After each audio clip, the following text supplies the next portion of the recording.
నా డబ్బంతా వీడి చేతుల్లో పెడతాను. అప్పుడు వీడికి పట్టాభిషేకం చేస్తాను.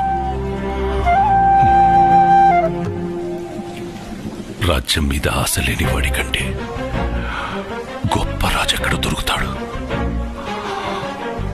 ఆ రోజు దాకా విందాకి కొడుకున్నాడని ఎవరికి తెలియనివ్వకు. అంటే విందా ఇంద్రాణిని పెళ్లి చేసుకునే టైంకి అతను ఒక 7 ఏళ్ల బిడ్డకి తండ్రి. ఇంట్రెస్టింగ్.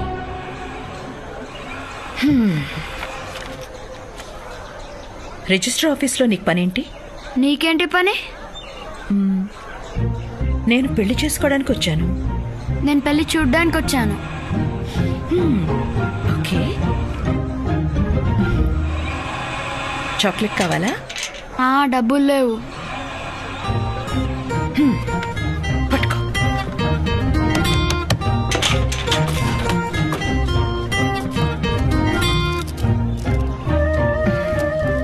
నా దగ్గర డబ్బులు లేవు, కమ్మని తినే.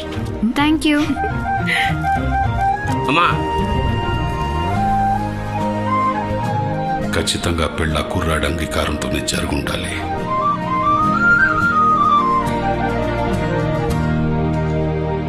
ఒక సవతి తల్లికి కొడుక్కి ఇంత మంచి రిలేషన్షిప్ ఉండడం ఆశ్చర్యంగా ఉంది సార్.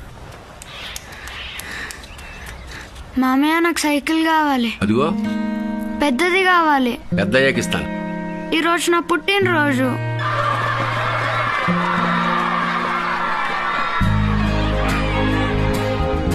హ్యాపీ బర్త్డే అవి. హ్యాపీ బర్త్డే అవి. థ్యాంక్స్ మా.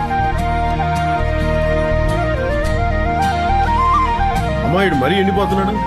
నా దగ్గరికి పంపించి నేను చూసుకుంటాను. ఎవరొద్దన్నారా? నువ్వే చూసుకో.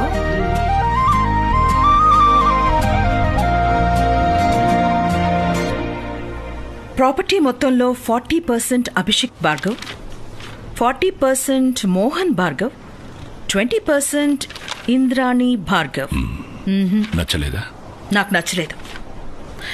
నా 20% కూడా వాడికే రాయండి. మోహన్ కా? అభివిందా, ABHI. వాడికి చిన్నప్పటి నుంచి ఏమి ఇవ్వకుండా పెంచావు. ఇప్పుడు నన్నివ్వని, అది నువ్వు సంపాదించింది అనుకో, నా 20% వాడికే రాసేస్తాను. నువ్వేమనుకున్నా సరే.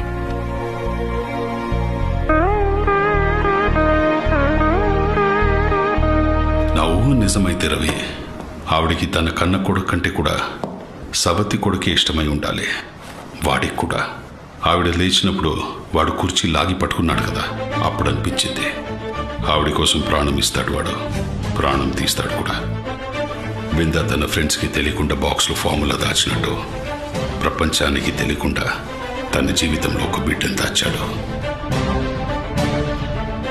వాడు విందా కొడుకు. విందా కొడుకు. Is my plan B. ఒక తోడేలు ఆదిమరుపుగా ఉన్న ఒక సింహాన్ని దాని పిల్లని చంపేసి అడవికి రాజుగా ప్రకటించుకుంది. దాని వెనకున్న గుహలో చీకటిలో ఆకలితో ఇంకో సింహం ఉంది.